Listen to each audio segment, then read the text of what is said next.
Yes, we're welcome back to AFTV. It's time to predict the 11 that we want to see against Man City on Sunday. Again, the time of recording, I'm in the same outfit. It's before the Man City game. I know that might affect what happens in the Champions League tonight. You might see someone go down and say, I want to play this player to target that person now they've changed. But we won't know that until after tonight. But I've got Laurie and Marty with me, the two gentlemen that laughed. Or, well, not made laugh, but just said, how could you take out Declan Rice when on the game he was rotated? You're on a victory tour, aren't you? I am on a victory lap. Just a quick one. He's on a Just a victory quick tour. In one. the comments, I found you. I found you all in the comments. But Even a broken clock is right. On a level, big respect. You stuck it out there on that show last week, and you know I see the comments, and you went out there and you put it on limb. Even me and Laurie after we was walking off, we were like, oh my god, that is out there. And I was like, you took the dairy, but you got it right. Fair play to you, my man. Good on you. Well done. Broken clock Listen, syndrome, man. I love that, mate. You nailed it like a Paslow. Yeah. You patterned it. I like that, you got that in there. I don't know, I feel like, listen, it doesn't happen all the time. It really does happen. So I'll take it, and yeah, for this one might be a little bit more tricky. It'll be interesting to hear what you guys want to see. We'll do it as we always do. We'll run through starting from the goalkeeper going forward. David Raya, obviously in the Champions League had didn't really have to do too much, but he's obviously going to keep his place. He's not going to suffer burnout, and no one's looking for Kepa to come in. Yeah, I think as well. One thing I say about David Raya is maybe it goes unnoticed how much organising he does with his defence. As a goalkeeper, there's a lot to do off the ball, like a midfield player will do with organising. And David Raya hasn't really put a foot wrong. I think our statistic is 23 Champions League matches, 18 goals conceded with 11 clean sheets or something.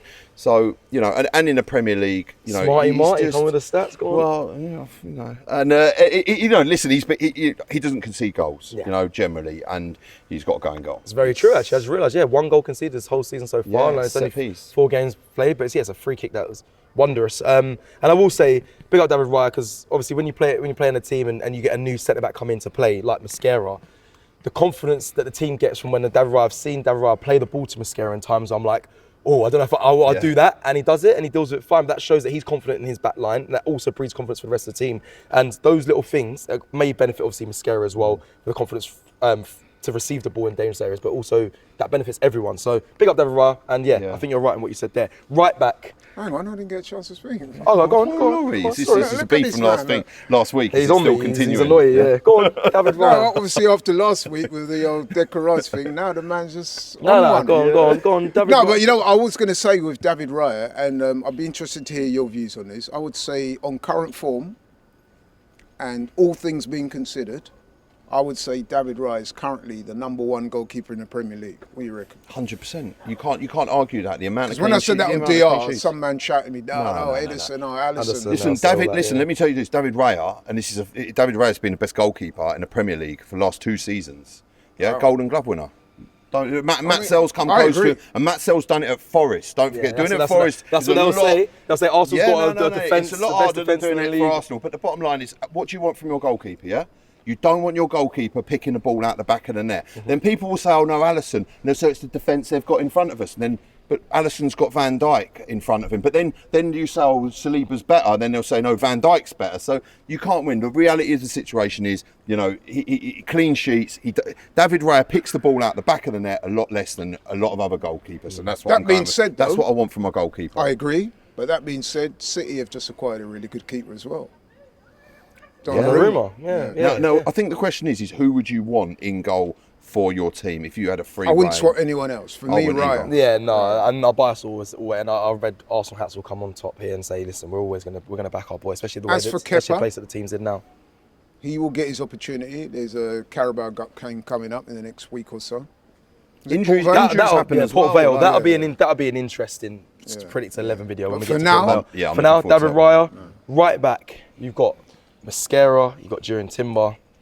I don't think Ben White will be available. To me, right back is now becoming one of those no-brainer selections, because it's interesting because the other day when we watched the game against Bilbao and we was naming out the players that had been impressed, we didn't name Timber, and then somebody said Timber, and then I said, you know what, Timber's becoming so good now, so consistent that it's almost becoming unnoticeable how good he is, if that makes sense. Yeah. Because it just goes without saying that he's going to put in a 7 or 8 out of 10. So yeah, Timber for me, right back. Timber. Marty, 100%. Listen, for me, Timber. No, every player's your best.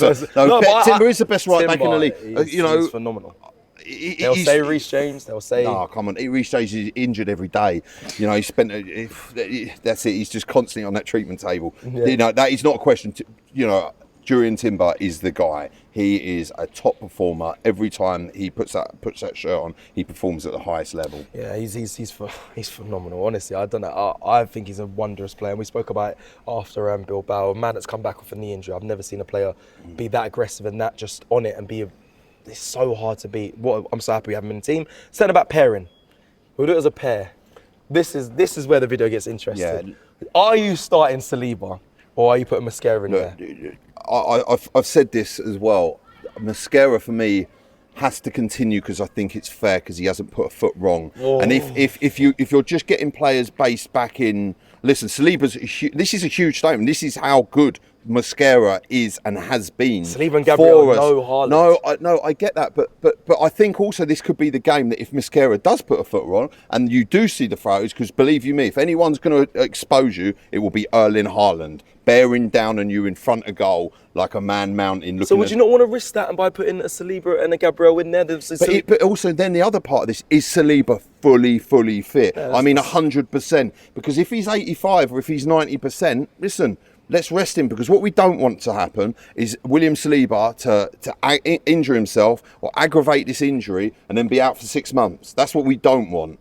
At the moment, if he is legitimately 100% fit, then it's a shout. Stick him in there. But also at the same time, you go with Mascara. But the thing is what message are you giving the player or the rest of the team? Just you come in and you fill in and you perform at the highest level and do really well, and then I'm going to drop you. Okay, let me give you the other narrative then quickly before I come to Laurie. I get that. If you start Mascara and Saliba's sitting on the bench, and you play Saliba at Port Vale and he's getting a bit frustrated, like so that's how easy it is to quick, which is football. You can get changed that quickly. But he'd be thinking, I've got a contract I haven't signed yet.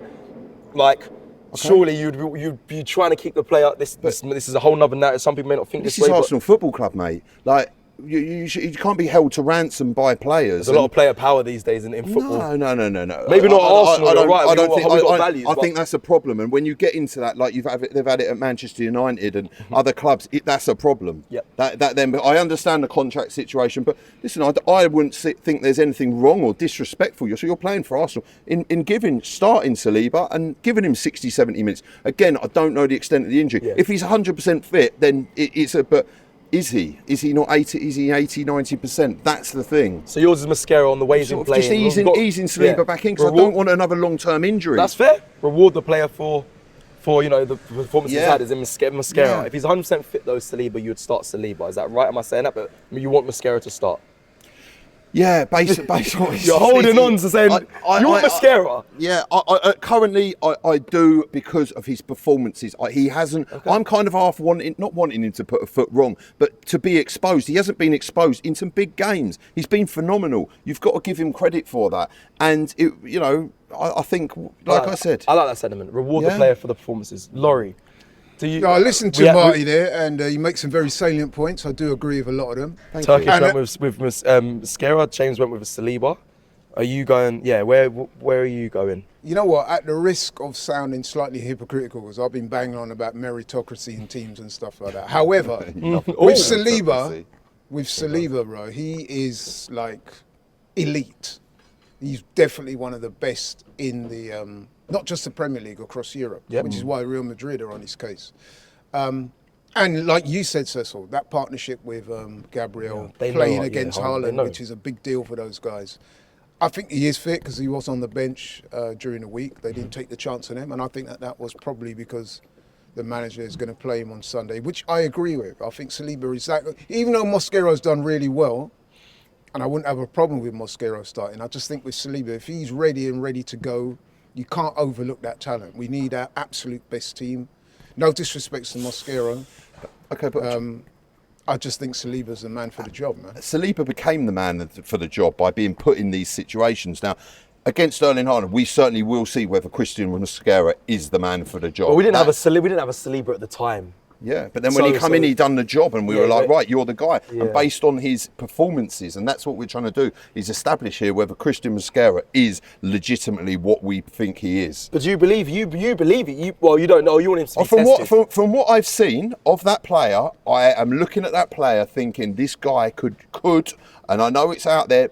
If this contract thing goes wrong, I haven't seen the shock value of someone that has just filled it. I thought I'd never be saying it. Yeah. And I'm seeing a player that is filling in with consummate ease against, like you say, one of probably the best defenders in Europe. Yeah. It's mad.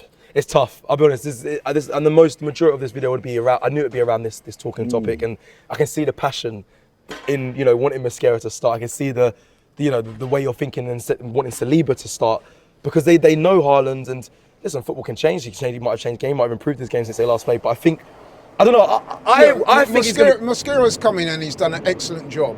So if you're judging it on, look, he's done enough to keep his place, then I wouldn't necessarily have an argument with that. What I'm saying though, Saliba is elite, man, and we're going to need our very best against Man City. He knows Haaland, he knows City. It's a massive game. I would just go with Saliba. Yeah, I'm going to go with Saliba.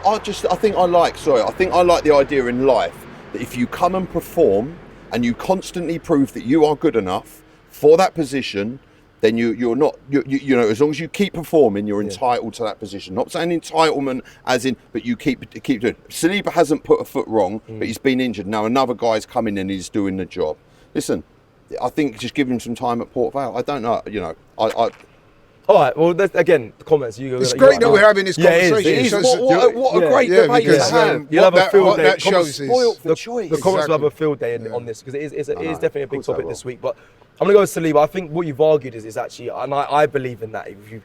If you played well, you deserve to keep your spot. But I just think you can still give him minutes and not make Mosquera feel, punished for his good performances. I think you could play Saliba in the first half and hopefully get a lead on Man City and realise I don't think Mosquera will have a huge problem with it, because let's face it, he came into the team as a number 2. He's filled in for Saliba. He's done an excellent job. He knows that he's in the manager's plans now, you know what I mean? But I just think that with a game like this, so much riding on it, like I said, Saliba has great history against Haaland, kept him quiet a couple of times. I think we go with Saliba. Yeah. Okay. Gabriel Magalhaes is the left back. Standard. Left back, people. Calafiori played so many minutes against Athletic Club. Do you keep? He's on a good form. He was player of the month. Do you keep him in there, or is Mars Lewis Skelly the man that did Haaland celebration? Is this the one where is there too much emotion in that? Where or who? Or do you stick Hincapié in? Because no. Look, come on. No. I understand that. Okay. No, but listen, you don't start with Hincapié. No, right. What I'm saying. Go. Those 3 players, you've got a choice of Calafiori, who's the player of the month. Yeah. What a player. Miles Lewis Skelly has done this here against City. And then Hincapié is a serious operator. And this is, again, another situation to find. I'm not saying start him. I'm just saying there's that option. I'm loving seeing these options for this team right now. So who do you pick? Who do you pick? I'd go with Calafiori based on consistent performances. Player of the month, you can't argue with that. He's played some minutes. Listen, if he gets tired after 30, 40, 50, 60 minutes, you can sub him. But I believe Calafiori has earned his right again to start against City. Yeah, Arsenal's player of the month. He obviously scored at City when we played them last season, but Mars Lewis Skelly vice versa did the same. He scored here against City. Who do you go with? Mars Lewis Skelly. I can prefer Hincapié in there. He's not going to start, but who would you want to see? I'd go with Calafiori. He's done really well. Player of the month, scored, assisted, and he's done enough to keep the shirt. We know that Mars Lewis Skelly is a more than able replacement if called upon, and I'm not pretty sure, but it's likely that he'll get some minutes. You say that. I think in the Athletic Club game, I think Arteta wanted to give some players minutes, like a Mars Lewis Skelly or a Saliba, but because of the way the game state was, he couldn't really. They were playing so well. And also the game was quite intense. Who was playing so well? Both teams. I think Athletic Club were causing us problems in the first half. Arsenal, I think, were playing well as well. So did we watch the same game? He brought in Cap. See what I mean? But I don't think. I don't know why he's not playing Mars Lewis Skelly, I don't know about you, but I would take issue with that. Huh? I didn't think we played that well. Come on, Laurie. Away from home. Brother, we played well. I'm No, hang on, telling hang you, on, hang on. They were- we they're played. mad. It's an away game in the Champions League. Don't get triggered. Don't get No, triggered. because you're looking at me like I'm talking nonsense when that's what you looked at me when I said Declan. There was He's it gonna was a hold on good to that for weeks performance. now. We won 2. We didn't concede. Yeah. And they were tough in that first half. We were battling, Laurie. Bro. Okay, you know what? This is why I love football, because it's subjective. It was a great win for Arsenal to go away from home in the Champions League, your first game. There you go. And win 2-0, not concede.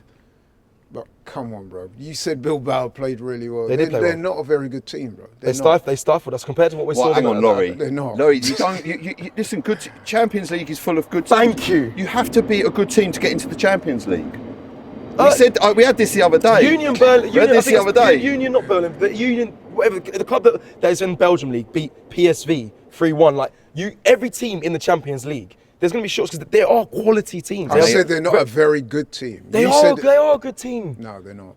Champions League is elite level competition. When we did the watch along, Marty, remember the comment I made? I said, these guys look like Brentford in disguise. And there was somebody else on the watch along that said, they're not even as good as Brentford. And I thought, you know what? No, come on, it's banned. For you, it's unlike football, right? to look down on clubs. I'm not looking down. And I'm just taking issue with you saying that they're a very good team. They are not. They are a good team. Okay, fine. Anyway, we're going to left back. Where were we? Left back, I've gone. Yeah, I've gone with Calafiori. And I'm probably going to go with Calafiori as well, but I would like to see Marcelo Skelly. There's nothing on in Calafiori. And I know some people are going to come at me in the comments, but I don't care. That's how I feel. Like, they're not a very good team. Disclaimer. They're not a very good team. You worried about the comments? Why are you getting worried about the We comments? beat them 3-0 in pre-season. But it wasn't the same. Your brother was right when he said it's not going to be the same It's not going to be the same, but it was a comfortable win. And we didn't even have to get out of second gear to beat them. Oh, I disagrey with that. But anyway, that's a conversation for another day. Midfield 3. Oh. Let's do it as a 3. Now, this is... Are we dropping Rice this week? I'm joking, not against that. We're not dropping him. I just don't know what my midfield 3 is. I'd like to hear you guys' opinions on who you think the midfield 3 is. Start with Zubamendi in the 6, and I'd play Rice and Marino. Why controlling midfield?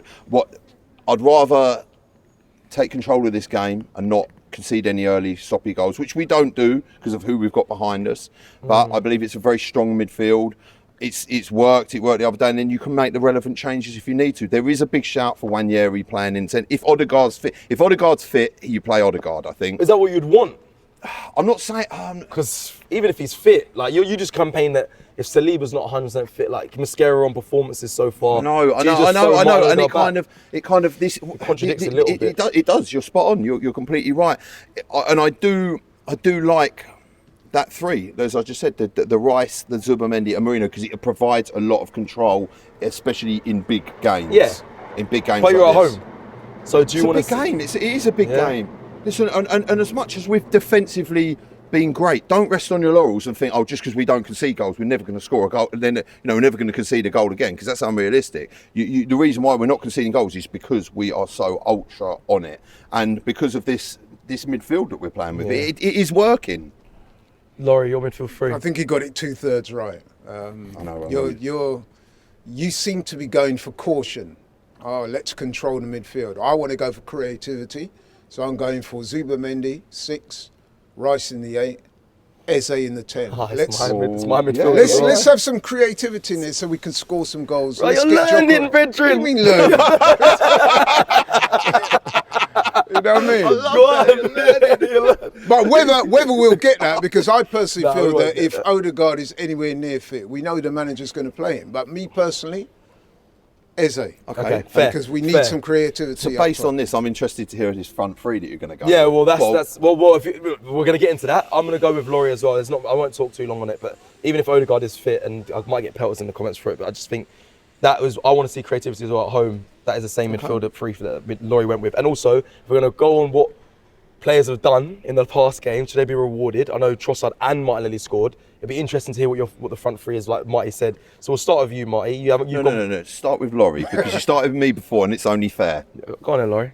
Right, so I think right 3? wing, we know that Saka will be out. Yeah. Given the way that Madueke's been playing. There's word that Saka could be back, but... No, he won't be back.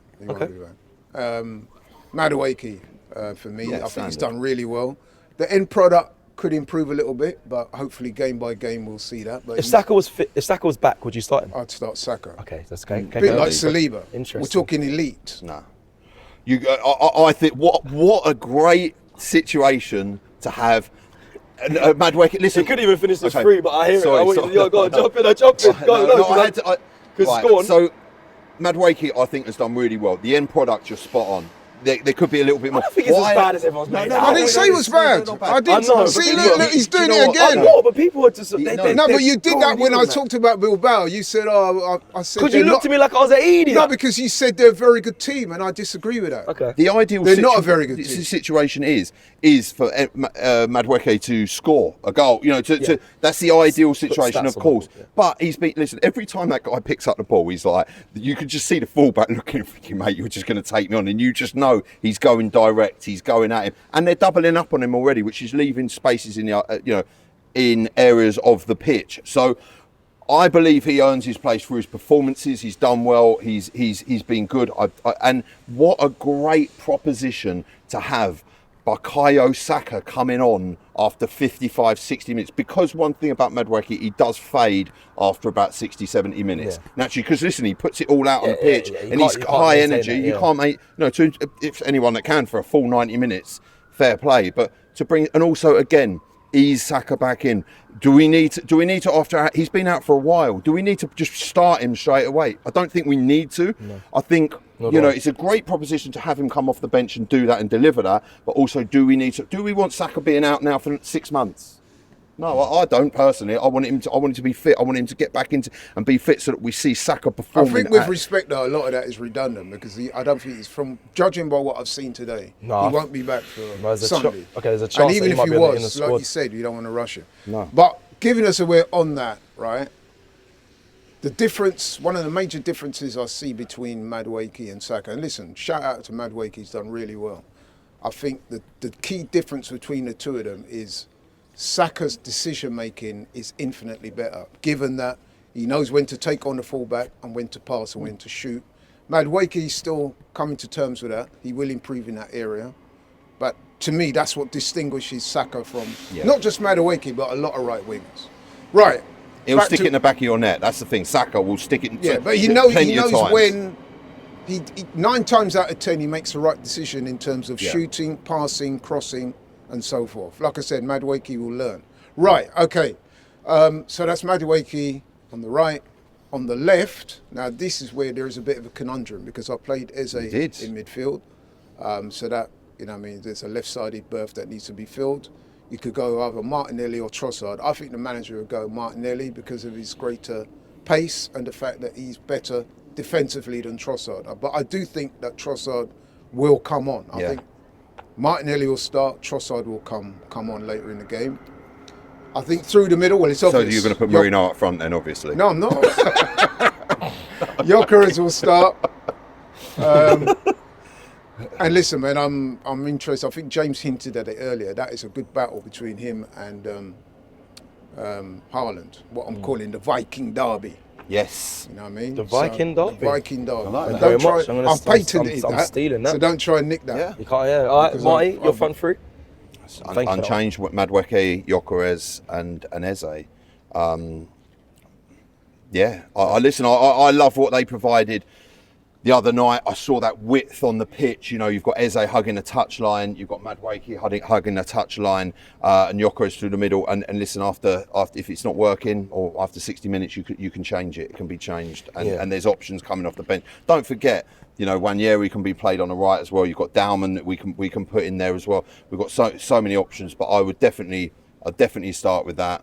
And I'm looking forward to Eze getting his first Arsenal goal. It'd be amazing to see that in front of his home fans. He normally does well against City as well. Yeah, right? He does. He's got a good record. He has. I'm going to go with on the right, Noni Madueke, on the left, obviously Martinelli, and up front Gyökeres. I think it's a style thing for me. I want to start fast and at your fullbacks, in behinds, pace, direct, and then once you feel like you've got hold of the game, you're winning the game, you can bring on the more technical left wingers. So we can bring on a Trossard who likes to hold on to the ball and jink in between and find a pass. On the right, you can, if Saka is back, which he might be in the squad, you bring him on to do the right decision making and hold on to the ball a little bit more instead of just go direct at his fullback. Or and even Wanyeri, again, a player likes to get the ball at his feet and jink in between. There's a whole different style of play when it comes to the latter stages of the game. I think that's the best way to explain. And also, if we've got the midfield, if we've got Eze in there, in that midfield, along with a Declan Rice and Zubmedi, there's enough technical ability in there to suck in Man City and then exploit the wide players in behind. So It sounds like you've got a worked out I system. mean, it does, yeah. I'm not no manager, but sometimes I think about things. But you know what the recurring theme has been throughout this whole discussion is the fact that with the options, the fact that we're having such a long discussion. It's beautiful. I would say that we've got a stronger bench than City, and I would say that these are the games where the manager earns his corn, not just in the team selection, but in the way you utilise the subs, the in-game management. So, and he's up against the master. Pep. Master and the apprentice. This is another opportunity versus the distributor. I know you disagreed with me. I know you disagreed, but I thought he got it very wrong against Liverpool. He was too cautious. On Sunday at home. I understood why he did it though. Okay, fine. You made this, but I understood I think he got it wrong. We lost the game, so we did. But I also think he's quite PTSD and trust your players, man. You got a hell of a team, hell of a squad. Go out there, try and make statements. We're trying to win this thing. We're not in there just to compete. We're trying to win it. True. So let's go on the front foot. We're at home. Put Eze in the 10. He can create. And Gyökeres, if he's given the opportunities, as we saw against Forest. Look at that cross. Pinpoint, bang, goal. That's it. Yeah. Well, listen, it was a very long Predicts 11 video, but it was full of fruitful conversation, in my opinion. It's good to have Laurie and Marty discuss the options here on this video. Before we go, obviously, you've done Invincibles, but I haven't got your score prediction. You spoke about statement. So what's your score prediction? I genuinely think we'll beat City. You know what? I'm going to go 2-0. Yeah? Wow. Statement. With our defence, the way we're playing, we're at home, it's going to be a raucous atmosphere. I think that the team are going to rise to it. I see us scoring a couple of goals to the good. Eze, Gyökeres both score. I'm sure we would have asked you your score prediction on Invincibles, but what is your score prediction? 3-1. Look, we're not conceding goals, but listen, you can't underestimate Erling Haaland. And listen, I want the defence to prove me wrong. I really do. I completely back it. I think 3-1 is a fair scoreline. I think we've got goals in us, definitely, and I think they have got. I mean, we've seen Erling Haaland run rampant against other teams, so that is a sign of how great our defence. But if we shut them out and do a 3-0 on them, that is really going to show where we're at this season. It would be very interesting and something I would relish in. It'd be interesting to see how Pep and Man City approach this game. That's what I'm most fascinated by, because I think Pep feels a bit annoyed after he getting smoked here at the Emirates, they haven't been too great. So he knows he's under a lot of pressure, especially when he's come from the philosophy of Pep, Mikel Arteta. It'll be interesting to see how they approach it. Let us know your thoughts in the comments below. What was yours again? I went 1-0. 1-0, yeah? I think it could be 2-0 actually, but I'm going to go 1-0 because it feels like I've built up to a really exciting game, and this always happens. I watch it and it's just a bloody boring 1-0. But let's hope it's not that, and hope we will. I don't think it will be. Let's hope we win the game. Both teams will go for it. I'll tell you one thing: this place is going to be absolutely berserk on Sunday afternoon. You're going to be in there, aren't you? Oh, I'm going to be in there, mate. Yeah. I cannot wait. I love Marty's energy. I'm jealous I'm not going to be there. Seriously, Super Sunday, man. Come on, these games here. This place is live. And that same energy and that same passion is going to be shown at Box Park Croydon for the Sunday watch along. We're going to do a massive watch party. I'll be there hosting it, so you'll be getting vibes, energy, and dancing, especially if we win.